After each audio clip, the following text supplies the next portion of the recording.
Assalamualaikum warahmatullahi wabarakatuh. Perkenalkan, saya Alun Fajri. Hari ini kita akan membahas tentang peran teknologi di era digitalisasi dan proteksi teknologi, khususnya media sosial. Apa itu teknologi?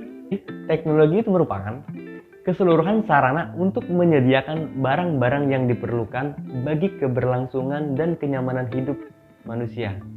Peran penting teknologi inilah yang membawa peradaban manusia memasuki era digital. Era digital telah membawa berbagai perubahan yang baik sebagai dampak positif yang bisa digunakan sebaik-baiknya.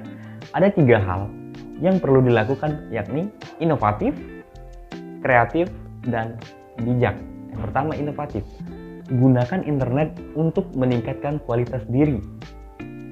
Jadi, gunakanlah internet untuk meningkatkan kualitas diri untuk kita menambah ilmu atau menambah pengetahuan dengan browsing atau dengan menonton video yang berhubungan dengan internet.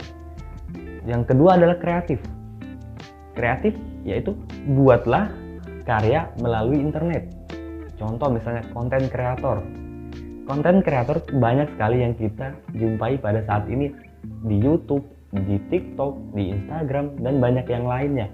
Di dalam konten kreator ini banyak konten-konten yang mengedukasi, konten lucu, dan banyak lainnya, konten-konten yang lain.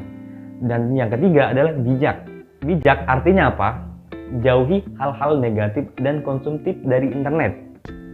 Contoh misalnya, kita harus bisa mengatur waktu dalam menggunakan internet. Misal 2 atau 3 jam dalam satu hari. Misalnya dari jam 12 siang sampai jam 1, atau mungkin setelah nanti malam setelah pulang kerja misalnya. Jangan tergantung kepada internet, karena pada saat ini orang-orang itu banyak sekali yang bergantung kepada internet. Jadi maksudnya sudah terkena sindrom ya, namanya yang istilah zaman sekarang itu sindrom ya. Ada yang terkena sindrom TikTok segala macam.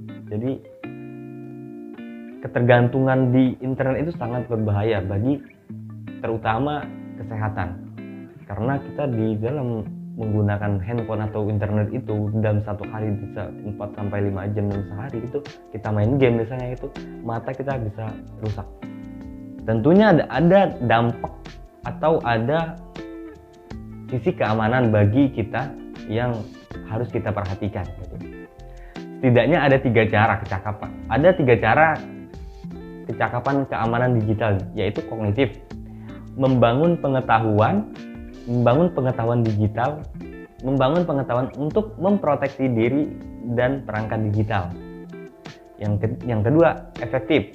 Efektif misalnya membentuk kesadaran untuk saling melindungi antar warga digital atau netizen lah yang kita kenal istilah sekarang ya. Dan yang ketiga adalah behavioral, yaitu meningkatkan kesadaran dan kebiasaan untuk selalu waspada di dunia digital. Nah, dari ada dampak positif, dampak keamanan, dan sekarang kita ada keselamatan. Jadi ada aspek-aspek keselamatan yang harus kita perhatikan di dalam dunia digital ini ya, yang meliputi misalkan perundungan atau bullying, perdagangan orang atau trafficking, dan pencurian data pribadi, pelecehan seksual, dan pornografi. Tentunya hal ini penting bagi kita sebagai netizen untuk pandai memilih berita yang benar-benar yang aktual, misalnya yang bukan berita hoax atau berita bohong. Jadi kita jadi netizen harus benar-benar pandai memilah berita tersebut. Jadi dapat memilih informasi-informasi dengan sistem blokir. Jadi misalnya kita kira-kira ini berita tidak benar adanya, jadi kita bisa melaporkan berita tersebut ke pihak Kominfo gitu ya. Kementerian Komunikasi dan Informatika menargetkan 10 juta orang pada 2021 berulang setiap tahunnya, hingga tercapai 50 juta orang melek digital pada tahun 2024 yang akan datang.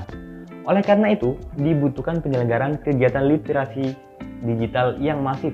Jadi, kecakapan dalam literasi digital untuk mencari dan mengonsumsi konten digital sangat penting untuk mengembangkan keterampilan dalam menemukan, memahami dan mengonsumsi konten digital yang tersedia di antara jutaan website di internet.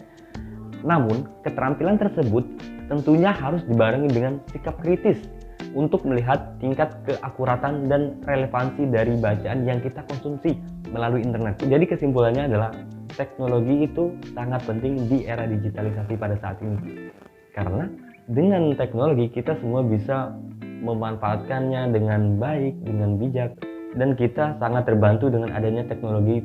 Peran teknologi itu sangat penting di era digitalisasi pada saat ini. Beruntunglah kita yang hidup di zaman digitalisasi sekarang ini, karena kita bisa mengakses internet, bisa mengakses berita secara cepat, tepat, dan akurat. Tergantung kitanya sendiri bisa memilih atau memilah informasi tersebut benar-benar akurat atau tidak. Jadi kembali lagi kepada diri kita sendiri ya. Misalnya kita mau percaya atau tidak, itu hak kita. Dan pesan saya, pandailah memilih berita yang tepat, yang akurat, dan sumbernya jelas, yang tidak mengada-ngada. Jadi setelah saya melihat situasi dan kondisi sekarang pada saat sekarang ini ya, banyak sekali berita-berita bohong yang tersebar melalui internet, yang tidak ada pertanggungjawabannya. Dan tentunya di dalam undang-undang di Indonesia tentunya ada yang namanya Undang-Undang ITE atau undang-undang yang mengenai informasi transaksi elektronik. Jadi kalaupun ada yang menyebarkan berita bohong itu dan kita melaporkannya, maka orang tersebut bisa dipidana. Tergantung kontennya ya, maksudnya tergantung konteksnya. Oke, mungkin itu saja pembahasan kita pada hari ini mengenai peran penting teknologi di era digitalisasi dan proteksi teknologi itu sendiri. Semoga apa yang kita bahas pada hari ini bisa menambah ilmu, menambah wawasan, dan serta bermanfaat bagi kita semua. Saya Olan Fajri pamit undur diri. Wassalamualaikum warahmatullahi wabarakatuh. See you next time.